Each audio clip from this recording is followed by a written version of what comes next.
hari w'icyo mwaka mwami n'ubwonko. jewe nitwa Thomas Segabiro kaba umusinzira w'abakwakuzi. Chama pepesri sokunda kukunda nitwa Mubara Elio sokuru namukundaga yigendeye tuzamusanga ndamukunda. Papa ndagukunda. Papa ndagukunda nzakomeza kugukunda. Papa ndagukunda ndagira ngo nkubwire ko ngukunda papa. Ndagukunda cyane nzahora ngukunda. Papa kintu nakubwira ndagukunda cyane. Nitwa Munyentwari Patrick kaba ndi umwana wa muzehe w'imfura, muzehe wadukuyemo Segabiro Thomas. Ndagira ngo mbanze mushimire umubyeyi watubyaye akaturera mu buryo bwose. Murabyumva nkuko umubyeyi hamwe n'imfura ye baba bangana. Hari byinshi nabonye akiri mutoya, yanigishije mu rugo ndetse yanyigishije no mu mashuri asanzwe. Papa rero ndamwibuka ku neza yangiriye, yantoje neza, yaratwigishije adutoza kumenya Imana no kubaha Imana ndetse no kubana n'abantu neza. Ikindi ndamushimira mu buryo yangaragarizaga urukundo ndetse no kunubaha, kuko nta gikorwa na kimwe yakoraga atangisha inama. Ico ni ikintu mwibukiraho. Ndamwibukira ku mico yagiraga myinshi kandi akanga ikintu citwa karengane. Papa ari mu bantu bambereye role model cyangwa se icitegererezo muri byinshi. Yewe ubwanje maze gushaka hari ibintu yankoreye ntazibagirwa. Yafashe umuryango wanje nkuwe nk'abana be imyaka myinshi, imyaka irenga hafi 10 tuba mu nzu imwe dusangira buri kimwe cyose. Yaranyigishije kuva muri primaire kugeza ndangije kaminuza. N'ubu inama ze nyinshi yangiraga nizo nagenderagaho. Yari umugwaneza, yatureze neza, adutoza neza kumenya Imana no kubaha abantu. Ndamushimira. Ikindi mushimira ni ubwitange yagiraga muri bimwe byose. Yafashaga abantu atarobanuye. Yafashije abana b'imfubyi, abapfakazi. Mu rugo hari igihe twaburagaho turyama, ariko ntiyagize n'umunsi n'umwe abyinubira. Agakunda cyane gusoma ibitabo.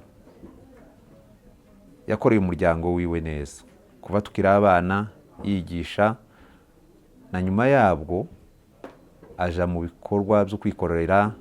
Yagiye aje ahantu henshi, yadusigaga ari turikiri batoya rukudushakira ubuzima mu ntara zitandukanye zo muri Kongo, za Kalemi, za Kolwezi, za Likasi n'ahandi henshi.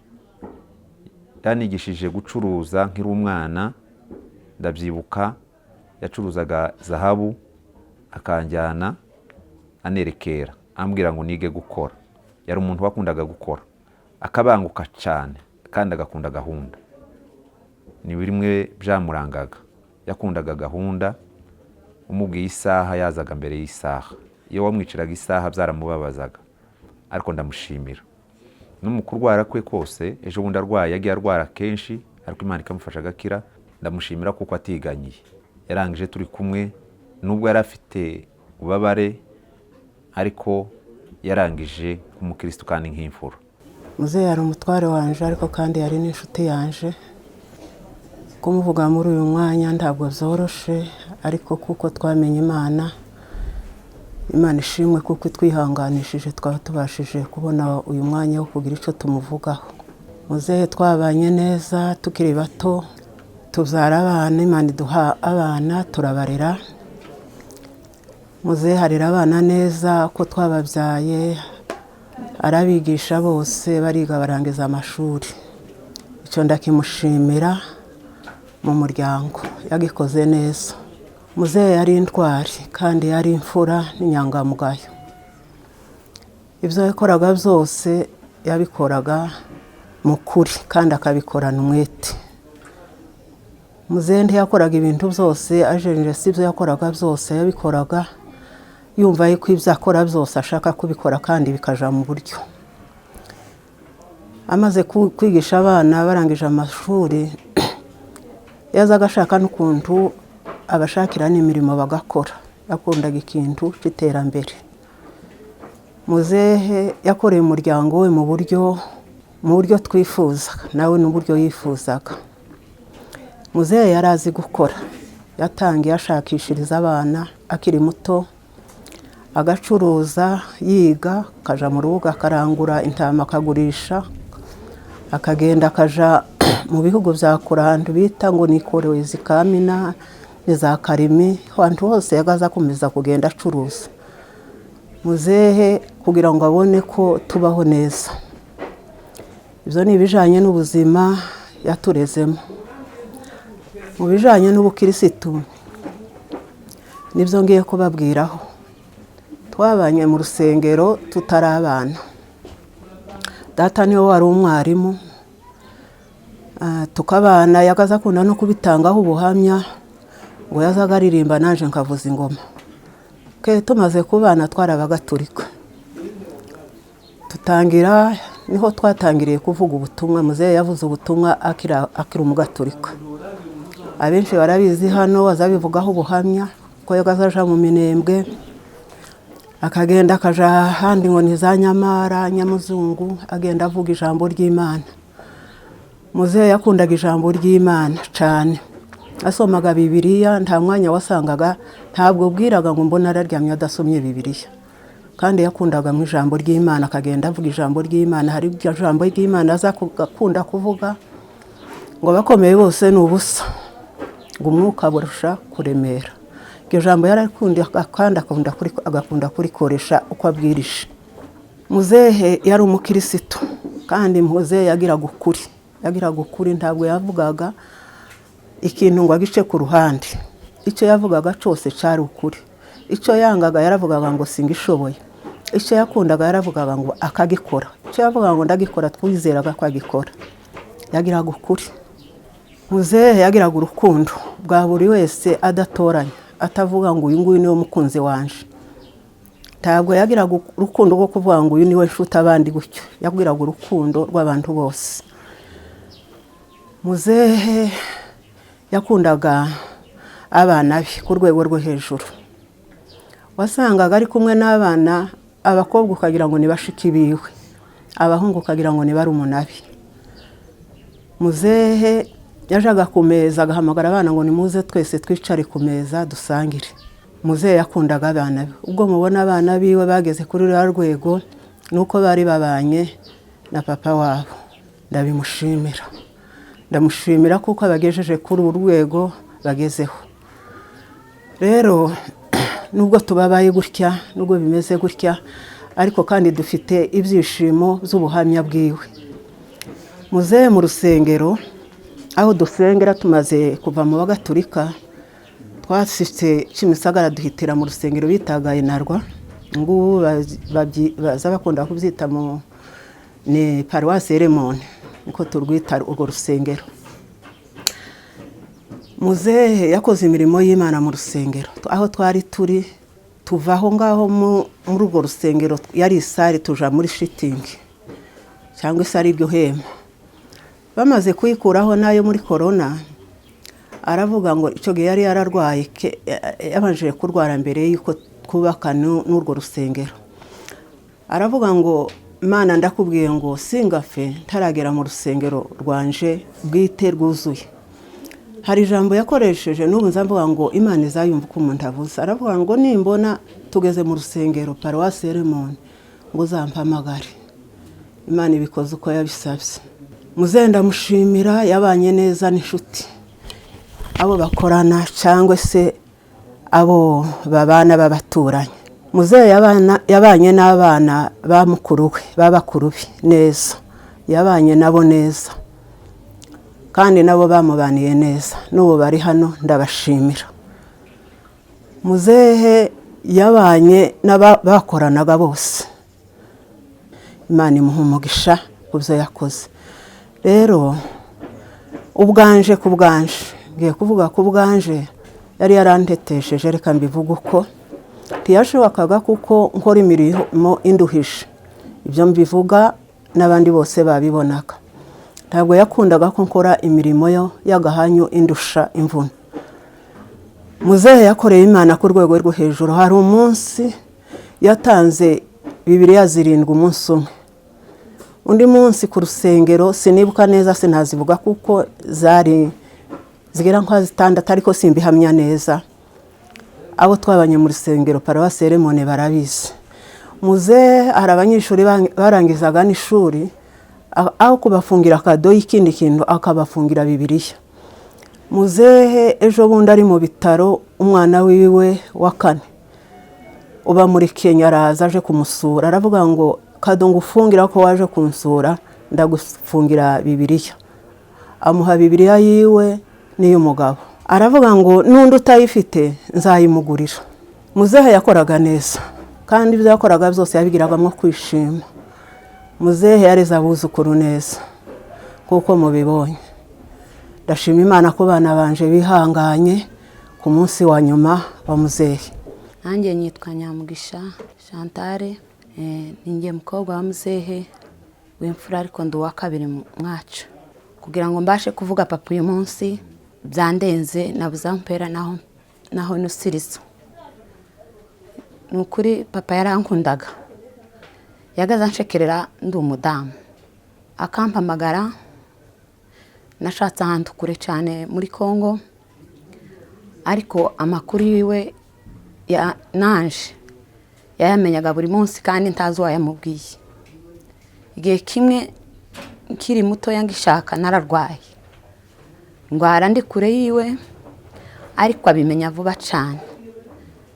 Nagwaye amezi hafi 9, ariko icyo gihe papa nubwo natangiriye igihe nashatse mu bwana bwanje simbivuga, ntaho nabihera.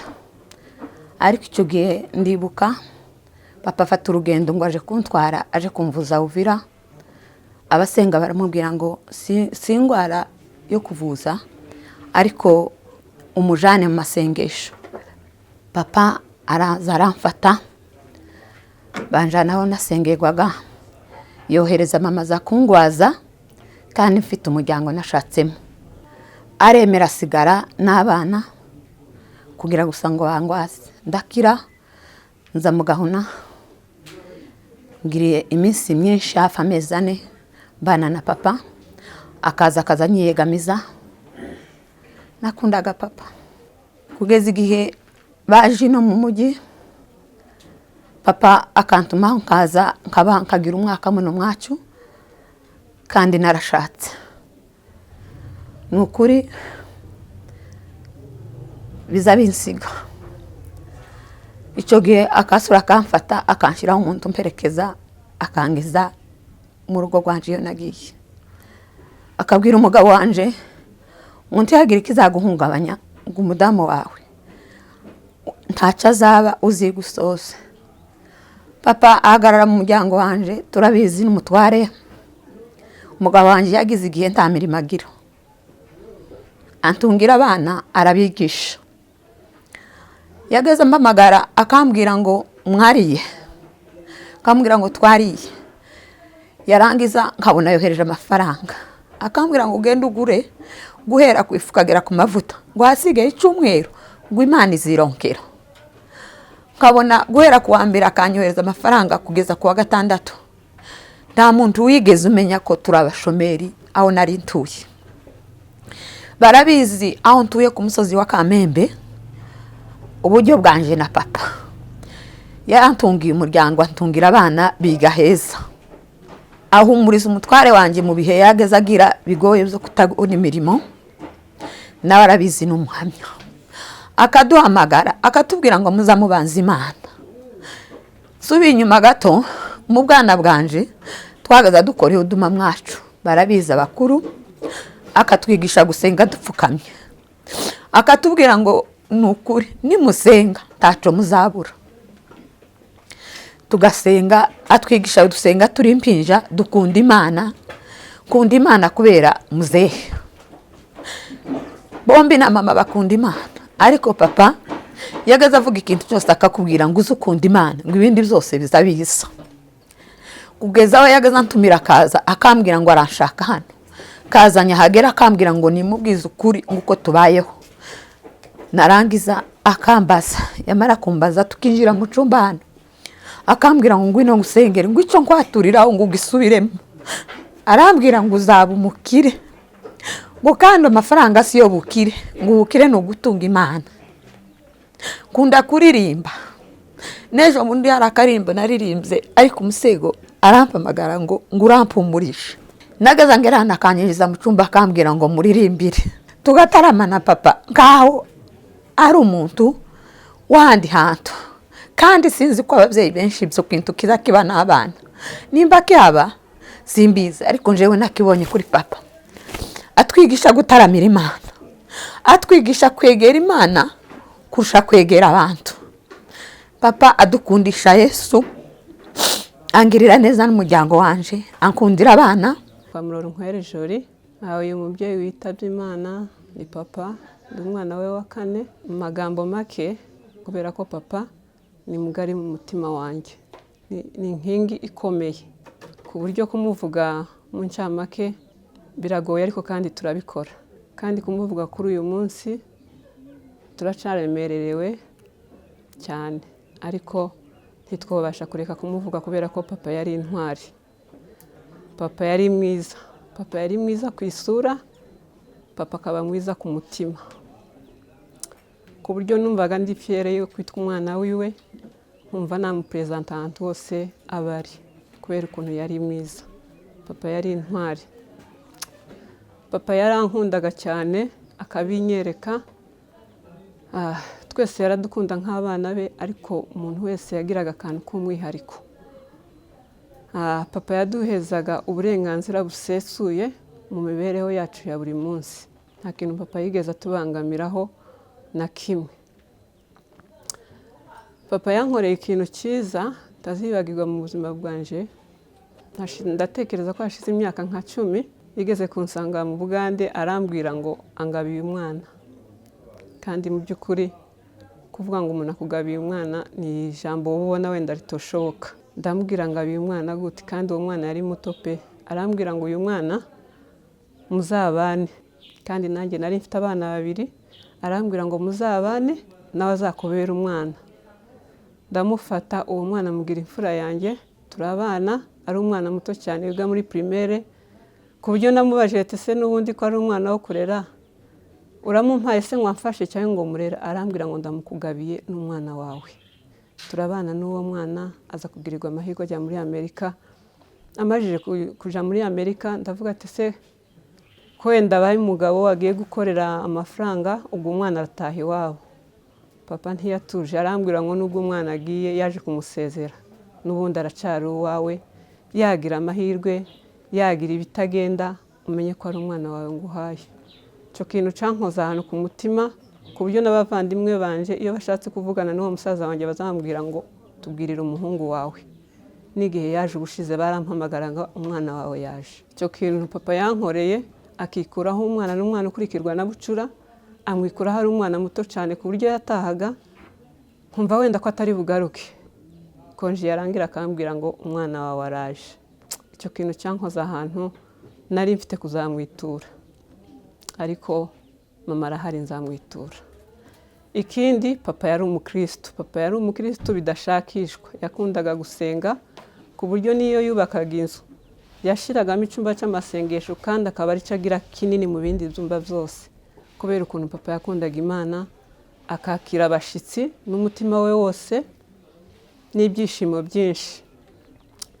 Papa iyo twazaga kumusura tiyakuganiriraga muri salo cyangwa ahandi hantu, yarakubwira ngo tuje mu cyumba cy'amasengesho, mbere ya byose akakubwira ngo pfukama ngusabire umugisha. Ndabyibuka umwaka ushize mu kwezi kwa 12 naje kumusura, kandi naje nta mpamvu nimwe, naramubwiye gusa ngo nkumbuye mu rugo, arambwira ngo ngwino. Nje yatwicajije mu cyumba cy'amasengesho hamwe n'abavandimwe banje. Papa ntiyigeze atwicaza atubwira izindi nama ibiki nabiki, ikintu cyose yakikubwira akoresheje ijambo ry'Imana.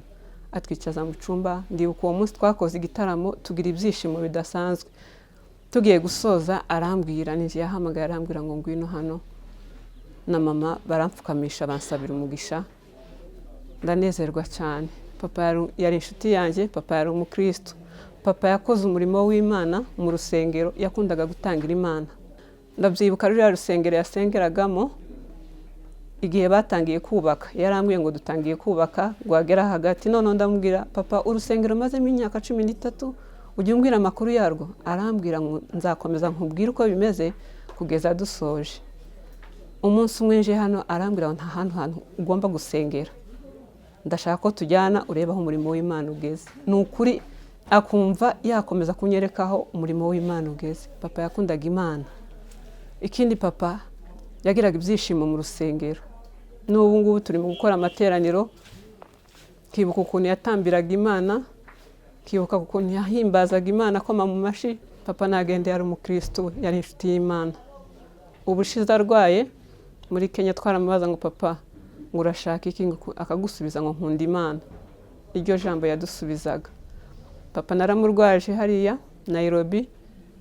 Papa yaransezeye. Papa yambwiye ibintu byinshi byiza, aransezera, yagiye abizi, yagiye nk'umukristo. Yageze nahambwira ngo ntago azagaruka mu Rwanda. Papa yari umusirimu. Papa yari smart mu mutwe no ku mubiri no mu bikorwa.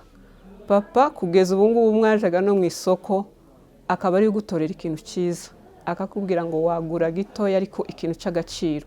Papa yari umusirimu bigaragara ku buryo abantu benshi bato bagendaga kumureba ngo abatorere inkweto, amakostime. Ibyo hano hari abahamya babyo. Papa yari umusirimu. Papa yatureze neza, turiga hafi ya twese twarangije za kaminuza ku bwa papa. Utararangiza ni bucura ni ukiri segondere, ariko nawe yarari ku kigo cyiza, yamwigishe neza kandi nawe azarangiza. Papa ndibuka turi abanyeshuri twakaza tuje gutangira ishuri, mugihe tugiye kuvuga ngo seminere vare bizagenda gute, papa akinjira mu cyumba twese akatuzana bordero, kandi iyo bordero akatubwira ngo ni umwaka yose, ku buryo rimwe na rimwe tukavuga ati utwishyuriye umwaka wose uzise ko tuzawurangiza. Akavuga ngo nta munsi n'umwe nshaka kuzabona umwana wanje mu muhanda, kandi icyo kintu nkivuze nk'umukristo ngo bamwirukanye ku ishuri. Hari abahamya, hari abo twiganye, ku buryo rimwe na rimwe twasigaraga mu ishuri twenyine tugacika. Kubera iki? Kubera ko papa yatwishyuriraga minervare. Ikindi ndibuka nakoreye cya leta hariya mu wa gatandatu hariya Lycée Notre Dame de Citeaux hariya mu mujyi. Papa arambwira ngo nuzoza gukora examen buri munsi uzunyuraho ku kazi. Noneho namunyuraho akanjana muri restaurant akangaburira neza, akambaza uko nakoze examen nkamubwira. Akambwira ngo uzi impamvu nakuzanye hano no kugira ngo nguhe courage, kugira ngo uzazana amanota meza, urye neza, hanyuma usubire mu kizamini. Papa yakundaga umuntu wize, papa akaba umusirimu. Papa yatwigishe kubana n'abantu bose amahoro, tutarobanuye ku butoni. Umuntu wese yatwigishe kubana nawe amahoro, kandi papa yarazi kubana. Ndi umuhamya. Njyewe ndi umuhungu we wa kabiri. Hanyuma rero ndihanganisha mama, ndihanganisha abavandimwe, inshuti, imiryango yose, igihugu. Hanyuma ndagira ngo mvuge ndifayininge byibuze papa mu magambo 2 cyangwa 3 bitewe n'umwanya baduhaye. Papa yari inshuti ya bose, simbigarukaho cyane, ni ibintu bidashidikanywaho. Abantu benshi bari inshuti. Kigira kabiri, papa yari umukozi. Papa yari umukozi, yatwigishije byinshi mu gukora. Nivuga ngo yari umukozi n'abandi mushobora kuba mukora, ariko njyewe hari umwihariko namubonyeho. Mu kubaho kwacu ntitwigeze tuburara, twahunze intambara, hari aho abantu bajya mu nkambi, twe ntibyigeze bibaho. Twahuye n'ibintu byinshi, ariko papa yari umukozi, abyitwaramo neza. Kigira gatatu, navuga ko papa yari intwari mu bintu byo gutanga cyangwa se gutabara. Ibyo bintu bibiri yari afite umwihariko udasanzwe. Niba hari abantu batabaye, yabaga ari mu bambere kandi agatabara muri level 1. Ni niba ari fundraising nk'uko mu rusengero mwabonye babivuga, ni ukuri ntabwo ari amakabya nkuru kubera umuntu yitabye Imana. Navuga papa mu magambo menshi cyane. Papa yakoreye igihugu hano mu Rwanda birazwi, aritanga cyane, yakoreye muri Congo, hari naho ngewe niboneye n'amaso yanjye yitangira abantu bahawe ni itegeko ko bagomba kwicwa, baza kwihisha iwacu, arabahisha. Ibyo byarabaye Bukavu, kuba babaye Bukavu barabizi. Papa rero ntizimbye mu magambo, tuzagira genda tumuvuga wenda no mu minsi iza, ariko ijambo rya nyuma ndagira mushimira abavandimwe ku buryo ntabona uko nabivuga, mpereye ku mukuru, kuri mama kugeza ku mutoya, twitwaye neza mu kurwara kwa papa, ntacyo twishinja. Twamufashije ibishoboka byose, twamuvurije aho shaka. Aho papa ari uyu munsi ndizera ko yishimye kandi yaguwe neza. Soza rero ndashimira papa ko yatugize umwe mu bana 9, 10, twese twaramusuye, twaramurwaje. Abari bari kure, hari wari uri muri Amerika, muri Congo, za Kenya, twese twagiye tuza tukamara ikintu cy'ukwezi tumurwaza. Rero papa yagiye neza, n'uyu munsi ndi kubabona hano twese turi kumusezera. Mu by'ukuri mwarakoze cyane. Nitwa Zuba Yvonne, umwana wa 7. Biragoye kugira ngo ugire ikintu uvuga kuri papa, ariko ndatangira mushimira. Papa ndagushimiye, ndabizi ko aho uri kunyumva. Ndagushimiye wa mbere mubyeyi mwiza, ntacyo mushinja. Koze ibyo wagombaga gukora, bani gumugisha. Ndakuvuga amagambo makeya. Papa yakundaga Imana kandi akadutoza gukunda Imana. He was funny person. Loyal. Papa yagiraga isuku mu buryo nashaka kubabwira. Papa yitaga ku muntu uwo ari we wese. Njya nibuka hari ukuntu najyaga nza, najya kumusuhuza akampa udutoki twe gutya. Amubaza ngo kubera iki, arambwira ngo banze ujye gukaraba. Nibuka isuku yawe papa. Papa yari caring person, yitaga ku muntu wese, umwana, mukuru, umuto. Thank you for loving us. Always smart. Papa yakundaga kwambara neza, yakundaga ibintu biri ku murongo. Ndibuka mu buzima bwacu bwose, niba nibeshye njyewe iminsi muzi yose nta muntu wagiraga ikintu amukorera. Urugero nk'ipasi, yitereraga ipasi, inkweto yarazihanaguriraga just to make sure ko biri clean nk'uko abishaka. Papa ndagushimira. Papa yanyigishije kubana neza, harimo gukunda abantu, kubaha, gufasha aho mbishoboye hose. Njya nibuka ikintu yajyaga akunda kumbwira ngo igihe cyose ugiye uharanira kuba uwa mbere mu kintu ugiye gukora. Ngenda bizi nageraga iyo defu nko kuri groupe gutanga ikintu agitanga nyuma, ariko agahora ambwira ngo ndashaka ko uzajya uba uwa mbere, niba ugiye gukora ikintu uwa mbere ugikore. Papa, I promise ngiye kubihindura, nzajya mbikora. Always proud of me. Igihe cyose yaterwaga ishema nanjye. Ndibuka iyo nabaga ndi kumanuka ntaha, tugahura nawe ari kugenda n'amaguru yahagarikaga ngo ngwino usuhuza abantu. Just guterwa ishema nuko ndi umukobwa we. Wahoraga umbwira ko tuzagera ku bintu byinshi turi kumwe, ariko aho ugejeje nzakomeza. Ukundaga kumbwira ngo ntago ajya abona ndi umukobwa, ajya abona turi abagabo babiri mu nzu. Nzagukumbura papa, ndagukumbuye papa. Akundaga kumbwira ngo nicara mbwira amateka y'umuryango, ariko nkumva ni ibintu bisanzwe. Sometime akamimbwira ndi gusinzira, simbyiteho. Dukeneye ibuka nzabikora. Nitwa Rose, ndi umukobwa wa papa. Mu by'ukuri ntago yanyikuriye mu nda. Ndamushimiye mu buryo abasha kuvuga. Rero kuri uyu munsi we biragoye kumuvuga, ariko ndamuvuga mu buryo butatu. Papa yagiraga urukundo ruzira uburyarya. Ikindi cya kabiri, yagiraga ntajya nibagirwa, yagiraga isuku yo ku mutima ndetse n'iyo ku mubiri. Ikindi cya gatatu, yagiraga umutima wagutse cyane mu buryo ntabasha kuvuga ko ngewe nakuze ari we mbona nka papa, kandi mu by'ukuri nta na kimwe nigeze muburana muri ubu buzima. Yatumye mbaho nishimye, atuma mbaho ntitekerezaho. Ndabimushimiye aho ari hose, nubwo atari kunyumva, ariko yambereye umubyeyi. Ndabyibuka hari ikintu nibuka niga muri primaire mu wa kabiri, hari ibintu yigeze kurwara ku maboko sinzi ukuntu babyita, noneho biba ngombwa njyana kwa muganga wenyine. Ahari we ntabwo yabitekereza ko mbyibuka, ariko abana buriya baribuka. Aranjyana bamubwira ko ari ukunyoza no kunsiga imiti. Ntabwo yigeze amfata ngo ampereze undi muntu. Yavaga mu mujyi, avuye mu mujyi ananiwe akaza akaba ari unyoza akansiga n'umuti paka nkize. Mu by'ukuri njye mvuga ko yari muganga wanjye, yatumye mbaho nitekerezaho. Nta nubwo muri njye nigeze ntekereza ko ndi imfubyi, yarabindinze ambera umubyeyi. Ndetse nkunda kuvuga ko n'umutwaro wanjye nkunda kubwira ati nabayeho nk'umuntu udatekereza ku buzima bwe, kubera muzehe ntabwo yigeze ampa umwanya wo kwitekerezaho na rimwe. Yakundaga kumbwira kenshi nka gutya, kumwe abantu bashaka kujya mu cyumba akambuza kujya mu cyumba kandi ngo ngwino icare muri salo. Ahantu rero hanini, ahantu mvuga hanini ngiye gukora ubukwe, nakundiraho yandeze neza pe, nta na kimwe mushinje. Yaranyigishije, niga ku bigo, twese twize ku bigo bingana mu rugo, tubaho neza. Ni umuntu akunda ko dusangirira ahantu hamwe, nta na rimwe yigeze avuga ati wenda uno mwana ntabwo namwibyara reka mushire ku ruhande, ahubwo wasangaga nshira imbere.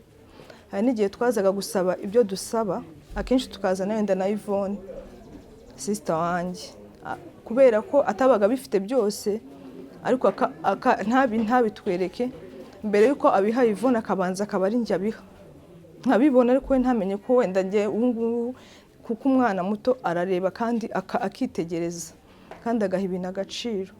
Ndabimushimiye, ndamushimiye ko yanyigishije ndetse akananshingira. Ndabyibuka ngiye gukora ubukwe, naraje ndamubwira ngo mfite fiance, ko muzehe ntabwo nigeze bimubwira, yari inshuti yanjye, ntabwo byigeze bintera igihunga wenda kwa kundi wumva ufite n'isoni. Ndaza ndabimubwira. Mu by'ukuri natangajwe nuko hari umuntu wambwiye ngo yaramuhamagaye aramubwira ngo bambwiye ko uriya muntu uri gufiansa umukobwa wanjye umuzi, uriya mwana naramureze sinamubyaye, ariko sinkeneye ko ajya ahantu wenda ntazi cyangwa umuntu ntazi, wamumbwiraho. Icyo kintu ndakimushimiye cyane. Iyo ngitekereje mbona ko hari umuntu Imana yari yarampaye mu buzima bwanjye, mbuze ikintu gikomeye mu buzima, ariko ndamushimiye aho ari hose ko yambereye umubyeyi mwiza. Mu bukwe bwanjye yakoze iyo bwabaga, n'umuntu wese umubajije akavuga ati kugira ngo mbure ibirongoranwa bya roze nagurisha n'inzu. Hari ukuntu twari twicaye muri salo, ndamubwira nti papa ntabwo nkeneye ko izi ntebe nzaza kuzerekaniraho fiance wanjye, kandi nta kintu na kimwe twari twagakoze. Nyine ari ubukwe bugitangira, amabizi ko ubukwe bufata ibintu byinshi. Hari ukuntu nyine twisanzuranagaho cyane. Arambwira ngo oya, nyine asa n'uhakanye. Ariko ikintu cyantangaje, hashize icyumweru mbona azanye za ntebe, akuyemo izo nashakaga akuramo, azikuramo. Mu by'ukuri yaranyumvaga, yari inshuti yanjye magara. Twakunda kuganira akambwira ngo arankunda, ngo sinkajya na rimwe ngerageza kwitekerezaho, kandi kuko yarankundaga. Icyantangaje nkimara gukora ubukwe nabwo ntabwo yigeze antererana cyangwa ngo avuge ngo akazi kiwe arakarangisha. Oya, yarampamagaye maze umwaka nkoze ubukwe, arambwira ngo aranshaka ngo nze tuganire. Arambwira ngo rero abizi ko ndakunda ubukode, igihe cyose wabaye mu rugo abonye tudakodesha. Ntabwo nzi ubushobozi umugabo wawe afite, ariko ndakwinginze genda utangire umubwire ku buryo mwakubaka. Kubaka si ukubaka inzu nini cyane, ariko ndifuza kuva mu bukode. Ndamushimiye ku buryo yangiraga umutima, agahora ampangayikiye. Ahari wenda hari ukuntu warera umwana utari uwawe ukamureka, ariko icyo gihe angira iyo nama. N'igihe yaje iwanjye narubatse, arahaguruka arashima ko yishimye ko nubatse. Ngeze ku byo guhemba, ntabwo byo nabivuga ngo mbirangize. Narabyaraga akaza kumpemba mu buryo butangaje, ababizi barabizi. Amazina yanjye nitwa Mwiza Sandrine, nkaba ndi umukobwa wa muzehe Segabiro Thomas witabye Imana. Cyambere ndashaka cyangwa se ndihanganisha mama wanjye n'abavandimwe n'inshuti za muzehe, kuko muzehe yabanye neza ntawabura kumushimira. Ibintu mvuga kuri muzehe ni byinshi pe, ariko ndagerageza gusamarayizinga. Icya mbere navuga kuri papa, ndashima Imana ko nakomotse kuri papa, kuko hari abantu benshi bakomoka ku babyeyi ugasanga ntago bari proud yabo, ariko ndashima Imana ko nakomotse kuri papa. Hari ukuntu ujya ahantu bakakubwira, wakivuga wavuga ati ndi umukobwa wa muzehe runaka, bakumva bakaguha icyubahiro bitewe n'ibyo yakoze n'imirimo yakoze. Papa yatwigishije gukora, ndakeka mu bana be ninjye wabaye murezi.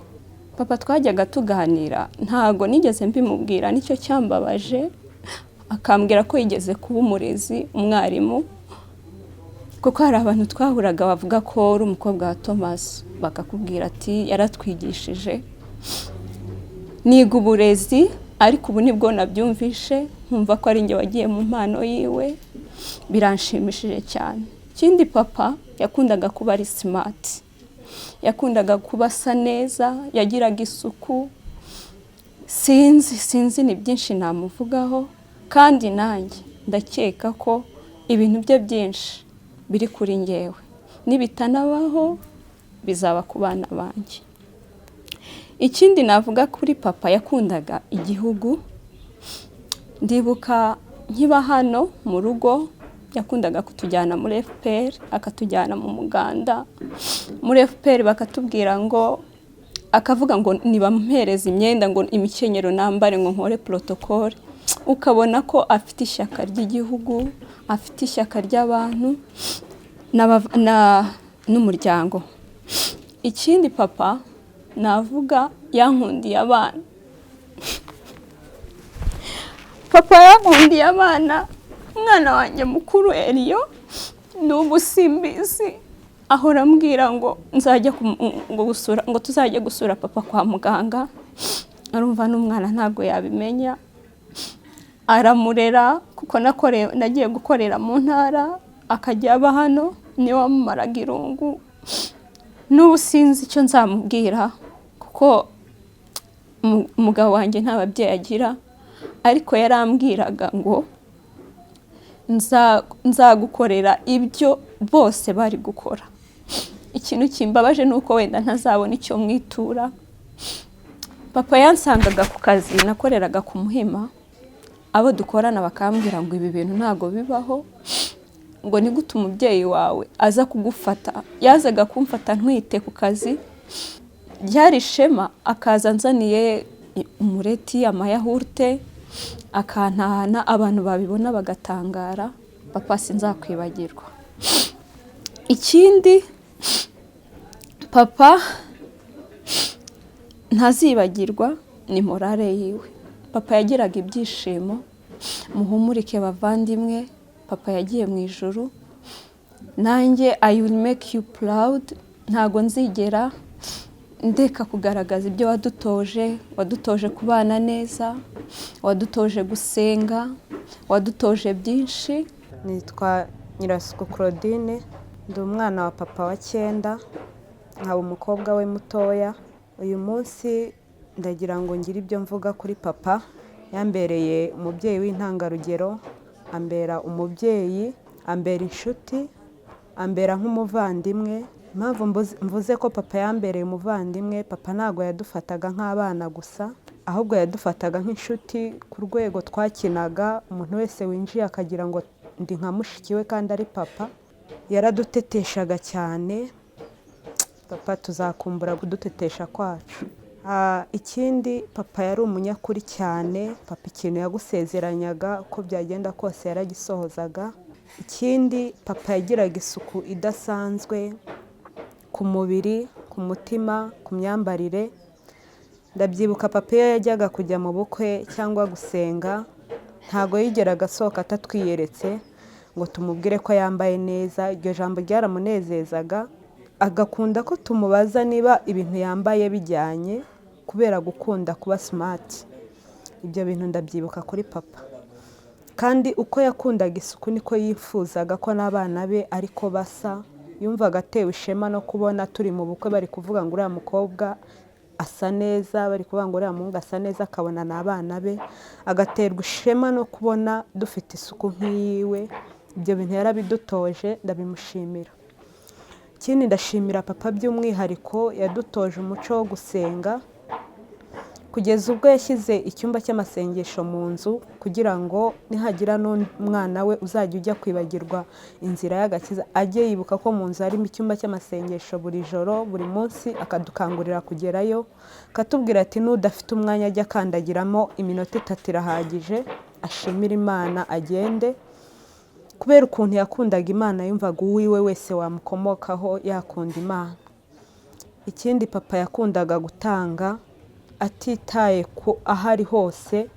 Papa yageraga mu rusengero ndabyibuka hari igihe yinjiraga mu rusengero nsengeramo ntago mu rugo twasenganaga ariko yasanga harimo ikintu kitagenda neza mu nyubako akanezerwa agahaguruka akavuga ngo nzi neza papa yatanze intebe mu rusengero atanga parafo atanga byinshi ndi umuhamya wabyo kuko nabaga nicayemo n'igihe atatanze nkataha nkamubwira ko hari fundraising twakoze yambazagayo nitanze ntabanye afite akayampa akarenzaho nayiwe.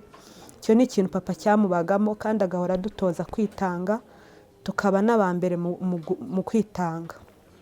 Icyo kintu ndakimushimira cyane yafashaga imfubyi agafasha abapfakazi ndetse n'uwo bahuye mu muhanda. Ndabyibuka papa hari ukuntu twagendanaga mu modoka nta munsi n'umwe nigeze mbona papa agenda mu modoka harimo umwanya uri reserve. Icyo kintu yaheraga hano ku gipangu yaguha lift kugeza ku muhanda agashyiramo undi kugeza ageze mu mujyi nta na rimwe agiye umwanya uri reserve kubera kwitanga. Papa aho uri ndagushimiye icyo kintu warakinyigishije numva nanyigize umutima wo kwitanga ndetse no gutanga. Ariko cyane ku giti cyanjye yanyigishije kumenya Imana ndayikunda ntago nigeze njya mu rusengero ngo babwirize nkizwe. Nakijijwe ku bwa papa na mama kubwo kudusengesha mu nzu twumva dukunze Imana ndakizwa yatwigishije Imana. Papa ndagushimiye aho urubyumve. Ikindi ndashimira papa kuko yatwitayeho mu buryo bwose bushoboka. Ndabyibuka hari ukuntu najyaga ndwara papa akanyitaho akageza mu ijoro hagati kureba uko meze. Still n'ubu ndi umugore iyo nabaga ndwaye yajyaga mpamagara atitaye ko ijoro rikuze akambaza uko meze. Ndabyibuka njya kubyara narariwe cyane arangera ku rwego mubwira ati papa nsengera nge nipfire mveho kuko uburibwe mfite burenze gupfa. Arambwira ati mwana wanjye ntushobora gupfa ngo nsige nzi neza ko nzagenda mbere yawe. Iryo jambo yararimbwiye ubu nibwo naritekerejeho kubwo urukundo yadukundaga ntifuzaga ko hari uwiwe uzamutanga ariko niko Imana yabimukoreye nkuko yabyifuzaga. Papa ndagushimira ku byo wadukoreye. Papa yarankunze ankundira umutwara ankundira umwana yakunze umuryango wanjye ku rwego rwo hejuru. Papa yankundaga ku rwego atakinyita izina ryanjye yanyitaga Sheri aho tugiye akampamagara ngo Sheri turajyana aha hari ubukwe naba ngiye ku kazi akaza kantora iwanjye akanjyana yataha akambaza ko nasoje akangarura. Abantu benshi barabizi twana inshuti cyane. Niyonzima Jean de Dieu cyangwa se Jado niyo mazina yanjye abantu benshi banziho. Ndi umuhungu wa gatatu mu bahungu 4 bamuzehe n'abakobwa 6. Papa namuvugaho ku bintu byinshi ariko reka mbanze mushimire umubyeyi wanjye umubyeyi w'abantu benshi batandukanye ariko ku giti cyanjye papa ni inshuti yanjye twarabanye imyaka itari myinshi igera kuri 12 ariko iyo tutabanye ndatekereza aribwo twabanye cyane kurushaho.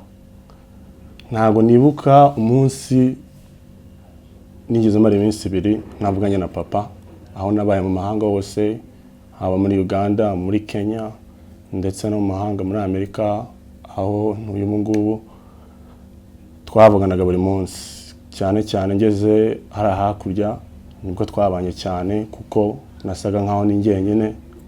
Yangiriye inama nzaba umugabo akambwira ubuzima yaciyemo nkumva ibintu yaciyemo ni ibintu biri similar cyangwa se bisa n'ibyo naciyemo cyangwa ndi gucamo, bikankomeza nkumva akambwira ati ibintu uri gucamo nibyo bizakugira umugabo.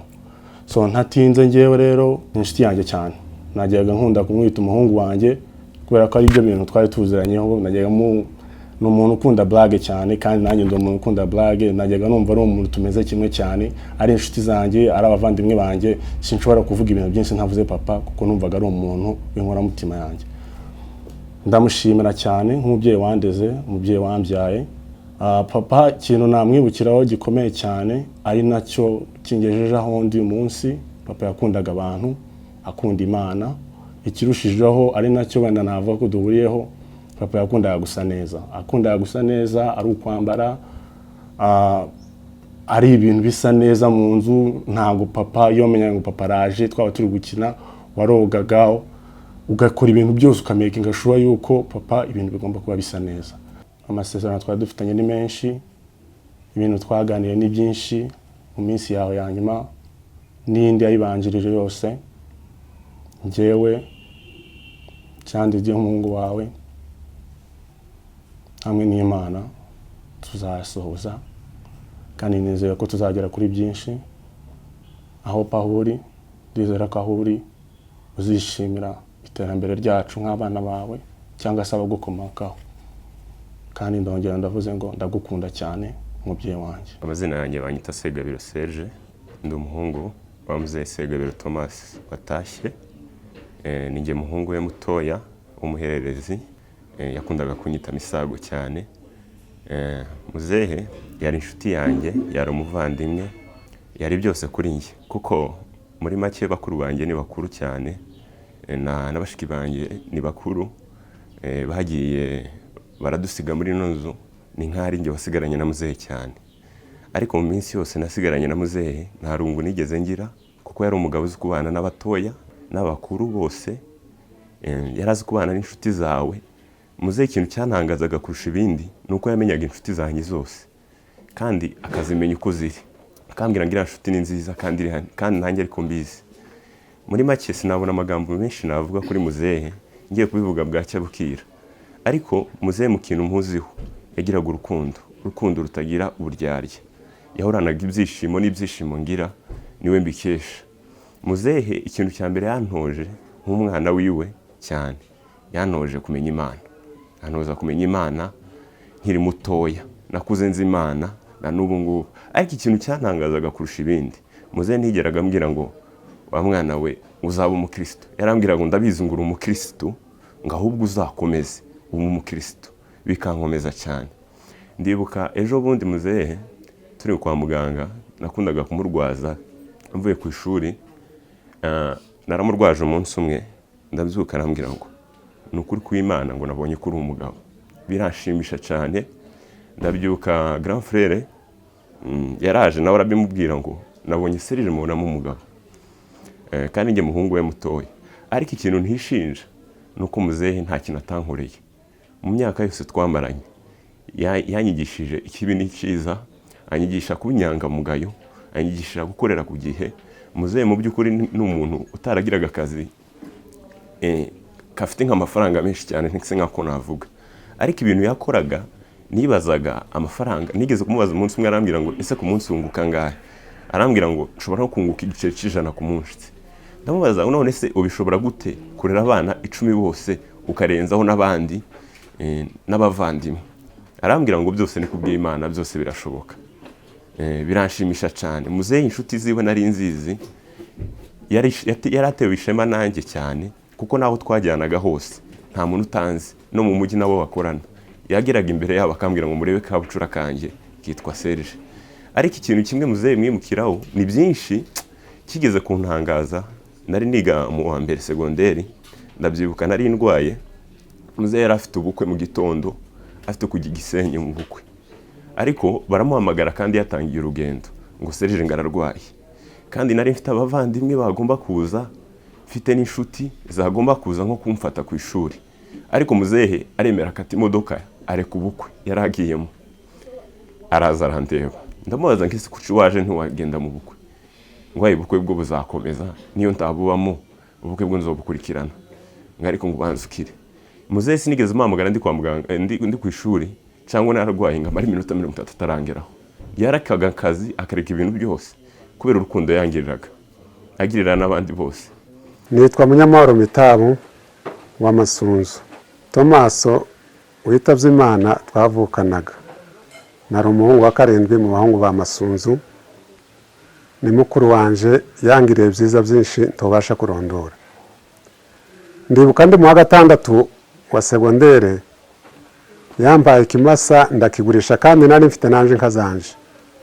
Ariko arambwira ngo reka mpeze ikimasa agira nje kwishura amafaranga nyine twadukora ikizamini cya leta. Cyo kintu sinzacibagirwa.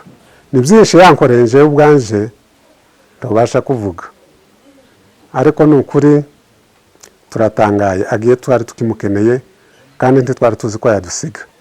Yari twari mu muryango wacu yaduhuzaga yadukorera byinshi bitangaje. Ariko kuba tumubuze kuri uno munsi nta kundi twabigenza, Imana yakeneye kumwisubiza. Amazina yanjye nitwa Nyirabarutayime. Uyu mubyeyi wadusize ni data bukwe, nije mukazana we wa mbere. Turashima Imana kuko ari utubanjirije. Muzehe muzukuri yaratureze aturera turi abantu benshi, arafite umuryango munini nanjye ndimwo. Mu bashatse ari batoya nanjye ndimwo. Muzehe yadukundaga cyane, yakundaga abana biwe cyane, natwe yadukundaga. Ni ukuvuga ngo ngewe kuva nshatse nabyariyemo inshuro 3, izindi 3 nabyibyariye Gisenyi. Ariko buri kimwe cyose yarakimpezaga. Ni ukuvuga ngo nta kintu na kimwe muzehe atadukoreye nk'abana biwe. Nitwa Munyaruhanga Daniel, umubyeyi washaje ni data wacu, ni murumuna wa papa umukurikira, ariko kuri nge ni umubyeyi wanjye. Simufata nka data wacu kuko niwe wandese ubuzima bwanjye bwose kugeza uyu munsi wa none. Mvuka nasanze abana na papa nibyo, ariko nanone maze kugera mu wa 5 wa primaire nahise nzi wiwe arandera, niga primaire, niga secondaire, niga kaminuza. Ndangije secondaire nibwo papa yashaje umbyara, nubundi niwe wamurwaje kugeza amushinguye, ariko nubundi akomeza kundera aranshingira. Ni umubyeyi wanjye n'uyu munsi twabanaga n'abana banjye bose, niwe sekuru bari bazi, nanjye niwe umubyeyi narinzi. Nabo twabanye bose tibari bazi kuntandukanya nawe, abenshi bazi kuko ari nje mwana we kuruta ahubwo n'abandi biwe, kandi niko kuri. Rero umubyeyi wanjye namuvugaho byinshi. Amazina yanjye ndi Nyamboneka Teresa. Tomaso yari umukuru wanjye, yari umwana mwiza cyane nkunda nanjye nkamukunda. Nawe yakoze imirimo myinshi, yareze imfubyi, abana basizwe na mukase, arabarera, arabakuza, arabasomesha, arabashingira, yashumbikiye abagenzi, twese yaratugaburiye kandi aratwambika. None Tomaso aradusize, natwe tumwifurije iruhuko ridashira. Yari umuntu mwiza cyane cyane, yakoze imirimo myinshi, none imirimo nayo iramuherekeje, nta nabindi mvuga byose nibi. Nitwaga Papa David, nshatse kuvuga kuri muzehe wadusize. Muzehe wadusize ni data wacu kuri basogokuru. Papa we ni ukurikira sogokuru mu mugongo, yarambere data wacu mu muryango. Ndamuvuga muri makeya. Yakundaga abantu bose, yakundaga umuryango wacu avukamo cyane. Ku giti cyanjye yankoreye ibintu byinshi, sinabara amafaranga yampaye, sinayabara pe nashobora. Yampaye amafaranga menshi ndafitiye umubare. Amwe yarayampaga asa n'uyankavye, none atinda kuyamwishura akambwira ati yihorere, akampa ndi. Nigeze kugira ibibazo, yabaye hafi y'umuryango wanje mu buryo nta wundi muntu n'umwe mu muryango wacu wakoze ibintu yankoreye. Yahamagaraga madamu akamujyana ku isoko akamuhahira, yewe akanamuha n'amafaranga yo kujya gukoresha mu rugo. Nagahinda sinzi ko ntabwo tuzamwibagirwa kuko yadusigiye umuryango, ariko yadukoreye ibintu, yankoreye ibintu ku giti cyanjye ntashobora kumwibagirirwaho. Gusa yari umuntu mwiza ku mutima, yari umugabo w'isuku, yari umugabo w'ukuri, yari umugabo uzi kurimba, yambaraga neza, yaberwaga, yagiraga umutima mwiza, ibintu bye byose byari smart. Gusa dufite agahinda kubura muzehe, ariko nta kundi adusigaye umuryango, tuzakomeza kumwibukira ku muryango. Amazina yanjye nitwa Isake Mutware. Tomaso yarambereye data wacu uvukana na papa mu ndimwe, yakurikiraga papa bwa kane. Tomaso mu muryango wanjye yambereye inkingi ikomeye, yankoreye ibintu ntabasha gusobanurira abantu ngo babyumve. Narwaje umugore kugeza ubwo yagize ikibazo gikomeye, ambera intwari aramfasha, angira inama kugeza ubwo yabaye muzima, n'ubu akiriho, twatunguwe no kuba yadutanze.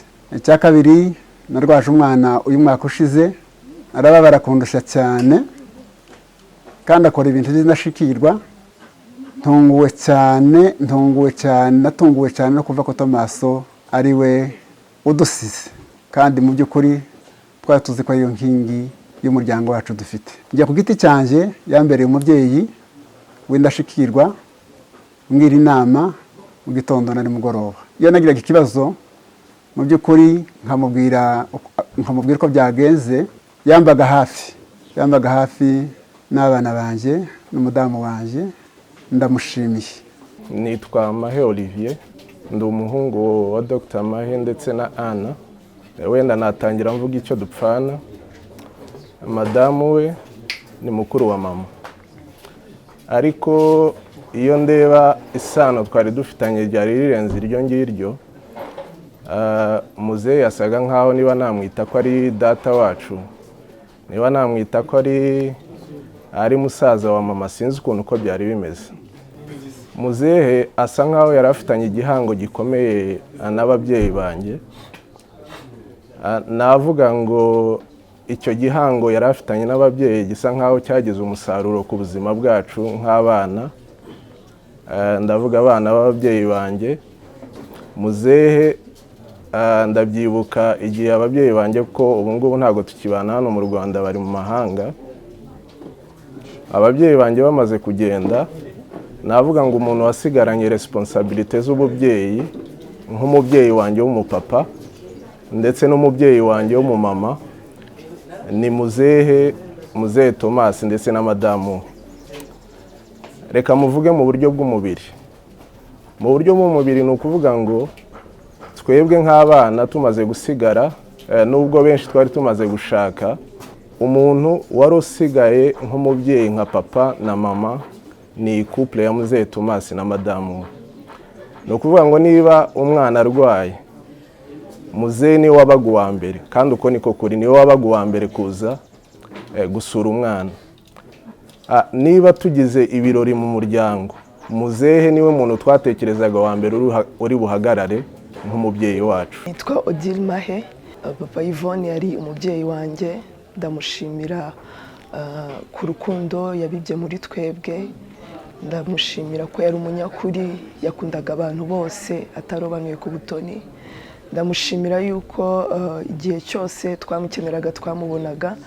Ndashima ikintu kimwe mwibukiraho nuko igihe ba mama bari baragiye, niwe muntu wakomeje kutuzirikana nk'umubyeyi, abihagararamo neza.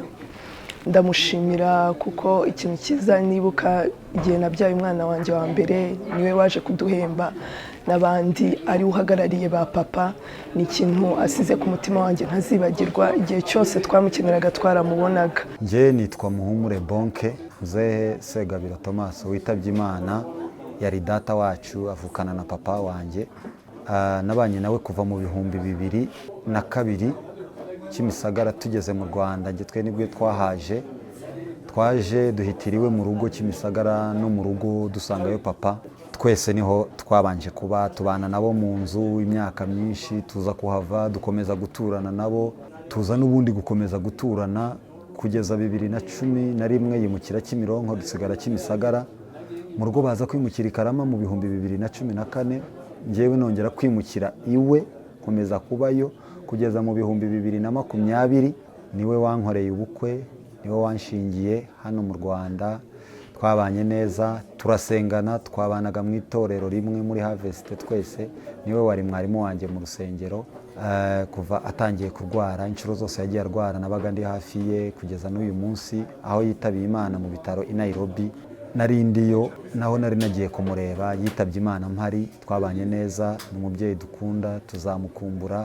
Nitwa Patience Mukiza. Kuri uyu munsi ntabwo byoroshe kuba turi kuvuga ko muzehe atagihari, ariko kandi turishimye ko agiye ari umukristo. Muzehe namukundaga cyane, ikindi yari umupapa mwiza, ikintu namwigiyeho mu buzima namwubahira cyane. Muzehe ni umuntu ukunda kuvugisha ukuri, ntabwo nyine ari wa muntu ucisha ku ruhande. Niba yakubonye ikosa, niba yabonye nyine wakoze defo, yahitaga akubwiriraho. Ni umupapa w'ukuri nyine. Nitwa Nadeje Ngweneza, nari umwuzukuru wa sokuru wagiye. Sokuru twamukundaga twese nk'abuzukuru, kandi nawe yadukundaga cyane, yabitwerekaga. Ni byinshi byiza yadukoreye. Imana imuhe umugisha, imuhe iruhuko ridashira. Amazina yanjye banyita Mugwaneza Josue, ninjye wari umwuzukuru mukuru wa sokuru. Sokuru yari inshuti yanjye cyane kuko ninjye twasigaranaga hano mu rugo, abandi bagiye, rimwe na rimwe nkataha mvuye ku kazi akandindira. Ubundi rimwe na rimwe yankundaga cyane, akanganiriza, akambwira ukuntu ibintu bimeze, akambwira uburyo tuhita dutangira. Twakundaga no gusenga cyane, akatwigisha gusenga cyane, nicyo kintu yadutoje cy'ibanze cya mbere. Twabaga turi mu nzu akatubwira ngo tuze dusenge, tukagenda tugasenga twese nta n'umwe ubuze, atitaye ngo ni abandi bandi, twese akatubwira ngo tuze ngo dutangire dusenge. Rimwe turi muri corona nibwo yashiragaho umuntu uza kubwiriza, undi aza guhagarikira, akongera agapanga n'abandi umunsi ukurikiye. Yatwigishe gusenga nk'abana, nk'abuzukuru biwe, atwigisha urukundo. Nitwa Narwaka Angelique, ndi muramu wa Thomas Segabiro. Shatse kuvuga ku byo nibukaho muramu wanje yagiye adukorera mu buzima bwiwe. Yewe navutse nsanga Thomas yarashatse mukuru wanjye, musanga mu rugo iwacu. Yagiye adukorera ibintu byinshi mu muryango, yari amaboko ya data, yari amaguru yiwe, kuko twavukanye n'abahungu bakeya babiri, umwe arapfa asigara undi. Hanyuma agiye kwiga, Thomas niwe wasigaye mu rugo iwacu, twari duturanye. Yagize umumaro munini mu muryango wa data. Ikintu data cyose yakeneraga yaramuhamagaraga akaza akamwiyambaza, akaba ari watuma ahantu hose, ari ibirori akaba ari watumira kugira ngo aze amufashe, akamubwisha inama, bakaganira. Atubera musaza wacu mwiza cyane, atuba hafi mu mirimo yose yagiye ikorwa mu rugo. Thomas yayigizemo uruhare runini cyane mu buzima bwiwe, kugeza data ashaje. Yashaje banari kumwe, niwe muramu wanje baturanye kuva ashatse kugeza data ashaje, kuva muri za 70 kugeza data ashaje muri 91. Birangije ntabwo byagarukiye aho ngaho. Thomas twarakomezanyije mu buzima bwacu, niwe wadushingiraga. Muri make iyo bazaga gusaba umugeni wacu, Thomas data yaramutumizaga bakaganira, akaba ari we atuma kubyinka ikintu cyose. Hanyuma amaze no gusaza, bakomezanya na musaza wanje mu muryango. Nta kintu musaza wanje yakoze batavuganye na Thomas. Thomas yatugiriye umumaro munini mu muryango wacu, niwe watujanaga ku mashuri. Yabaye umugabo w'intangarugero, yari mwiza ku isura, yari mwiza ku mutima. Yagiraga isuku nyinshi, yagiraga urukundo rwinshi, agakunda abana biwe, agakunda abavandimwe biwe aribo batwebwe. Ewe kugeza no kubuzukuru wasangaga mu rugo rwiwe buzuye, n'abana bacu gutyo. Amakwe yacu, muzehe Semeki, iyo bazaga gusaba abana bacu, niwe mbese twamutumiraga buri gihe akitaba vuba cyane. hanyuma ku kibazo ca mama data amaze gusaza nanone yasigaranye na musaza wanje. Semeki buri kwezi yazaga kureba mama, akampamagara akambwira ngo tugende kureba umukecuru. Buri kwezi tukagenda tukaja hari Karama buri kwezi, ndamwibuka cyane. Yanamukumbura akavuga ati tuje gufata mama, tukamuzana akabiwiwe iminsi mikeya agasubirayo. Turamushimira cyane, dushimiye Semeki yagize neza. Hari igihe mukuru wacu yarwaye aravunika, Semeki aramuvuza kumugeza no mu Buhindi. Ico ni igikorwa gikomeye cyane yadukoreye mu muryango, twumva turishimye nubwo ari umugore wiwe, ariko mu by'ukuri yabikoze neza, twumva turanezerewe nk'umuryango wa Ndaje. Thomas yagiraga ubufura bwinshi, haba mu mirimo yiwe haba mu muryango. Mu mirimo yiwe ndamwibuka hariya mu mugi, mu by'ukuri ngo hari umuhinde wamurebye, aramureba aravuga ngo nakubonyemo ubufura bwinshi uzaze dukorane. Semeki aramubwira ati rwose ndagushimiye kuri ako kazi, ariko uzagenda ugahereza umwana wanje. Nuko byagenze. Mu by'ukuri ubwo bufura bwa Semeki turabumushimira cyane, yafashije abantu benshi mu kazi kiwe, yagiye akora ibintu byinshi. Turamushimiye data, ahari Imana ikomeza imuha iruhuko ridashira ku mirimo yadukoreye mu muryango wacu.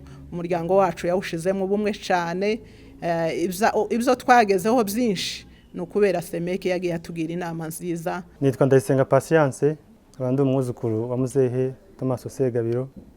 Muri kano kanya biragoye kuvuga muzehe, ko muzehe yakoze byinshi, yari umuntu munini muri famiye. Muzehe mpere mu muryango wacu yadufatiye runini, hari byinshi yakoze.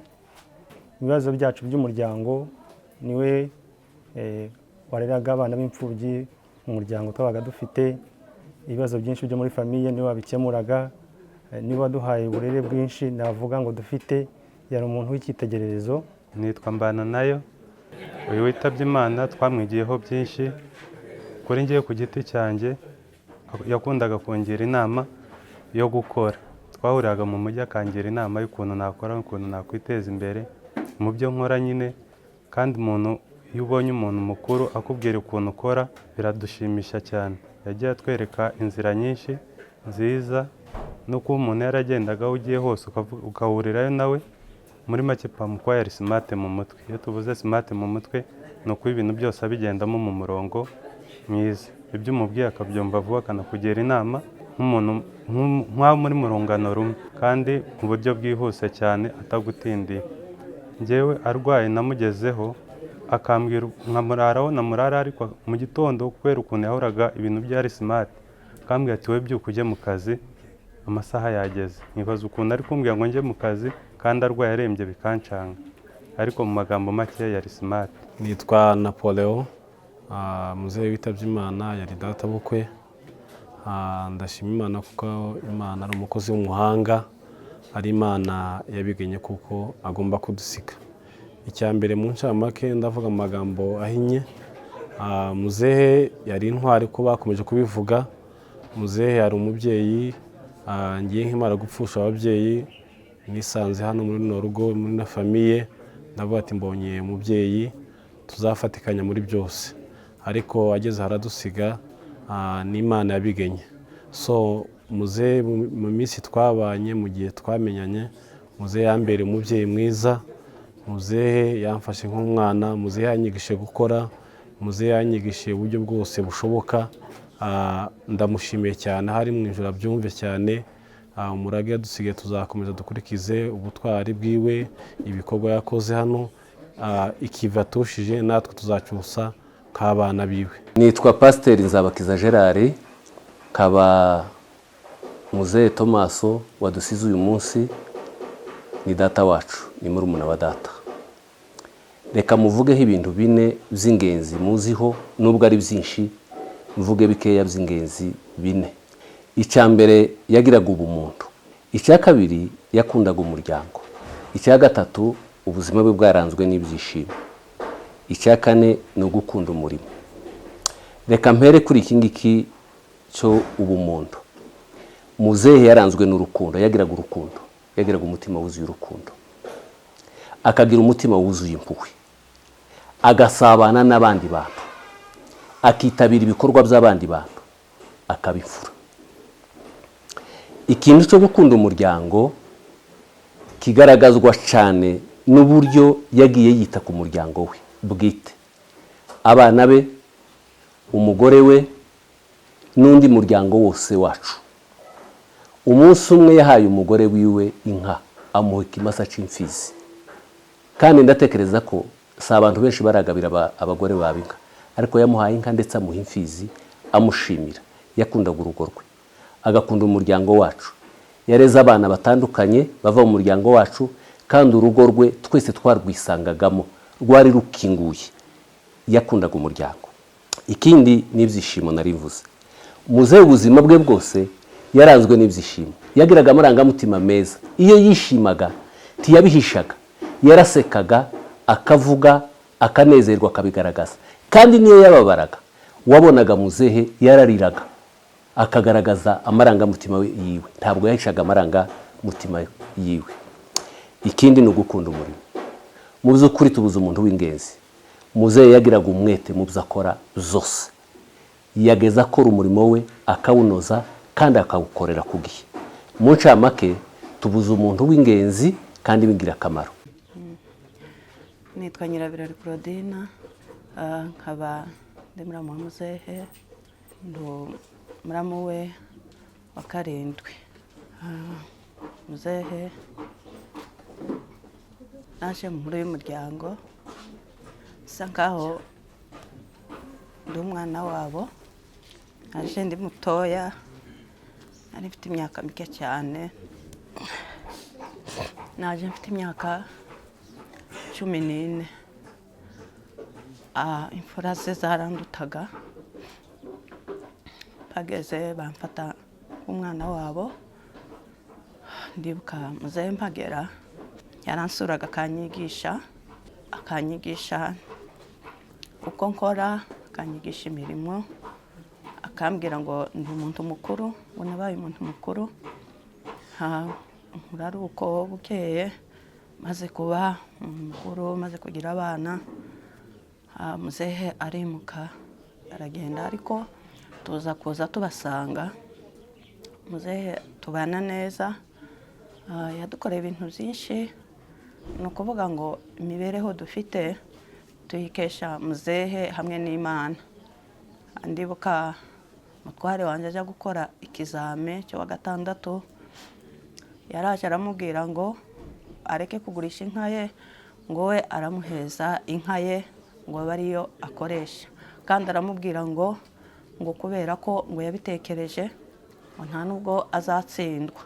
Aramubwira ngo akoreshe ayo mafaranga ye, inka yiwe yaramuhaye. Aramubwira ngo ndabizi neza ko bizaguhesha kubona amanota. Niko byagenze, yahise abona diplome. Iyo diplome asa n'uduhaye itangiriro ry'ubuzima tubaho. Ndibuka muzehe nanone, igihe narwaje umwana, ararwara cyane agera kure, ariko muzehe sinari mpari, ariko muzehe arahambera, barahaba, baramurwaza bishoboka byose. Naje kuza nsanga yamusuraga mu gitondo na kumanywa na nimugoroba, amasaha yose yo gusura muzehe yaramusuraga amurwaje. Muzehe muri iyi minsi twavuganyeho, nageze ahangaha mu rugo mu kwezi k'9, turavugana. Arambwira ngo nishingire umwana, arambwira ngo umwana azamfasha gushingira umwana wanje. Muzehe yadukundaga cyane. Nitwa Ndutira Esperance, ndi umukazana wa muzehe witabye Imana. Kuvuga kuri muzehe biragoye, ntago byoroshye kumuvugaho. Yadutoje urukundo, adutoza kubaha Imana, adutoza gukundana. Igihe cyose yazaga mu rugo yatwigishaga urukundo, akatubwira tuzadusenga cyane, ngo nidusenga nta kintu tutazagera. Ndamushimira cyane, yakoze byinshi mu muryango wanjye. buri munsi yaratubazaga ngo tumeze gute, ngo abana bariye, akaza akatureba akaduhamagara ageze ku rugo ngo araje ngo aze kureba ngo tumeze. Yaradukundaga akankundira abana cyane. Iyo twajyaga gusenga kubera twasenganaga yaratubwiraga ngo ntabwo turi butege n'abana ngo ari buze kudutahana, akadutwara akatugeza hafi yo mu rugo akatubwira ngo noneho nimugende ngo turaje kugerayo nabo bagezeyo. Banita Rusanga Joseph, uyu mubyeyi witabye Imana ni data wacu, ni murumuna wa data. Yari umubyeyi mwiza, yari umubyeyi w'amahoro menshi, w'ibyishimo byinshi, yakoze byinshi kuri jewe no ku bana banje. Yamagaraga abana banje uko bukeye n'uko bwije, babaza uko bimeze, yadufashije byinshi, yadukoreye byinshi. Nitwa Irakiza Ndagano, nkaba ndi umukwe wa muzehe. Ndashimira muzehe kubwo kuba yaranyubakiye akamfasha mu rugendo rwo kubaka, akatwereka uko batangira urugo naho rugeze ubu ngubu. Ni byinshi yagiye atugiramo inama, urugo rwacu rukaba rukomeye. Hari ibintu byinshi nibukira kuri muzehe, twagiye tujyamo inama cyane cyane ku mishinga yo kwiteza imbere. Hari igihe nabaga mfite igitekerezo nkamugisha inama, akangira inama, bikagenda neza. Amazina yanjye nitwa Aime Mukiza Siku. Papa yari papa wanjye kandi ubundi yari oncle wanjye, ariko ni papa wanjye niwe watureze.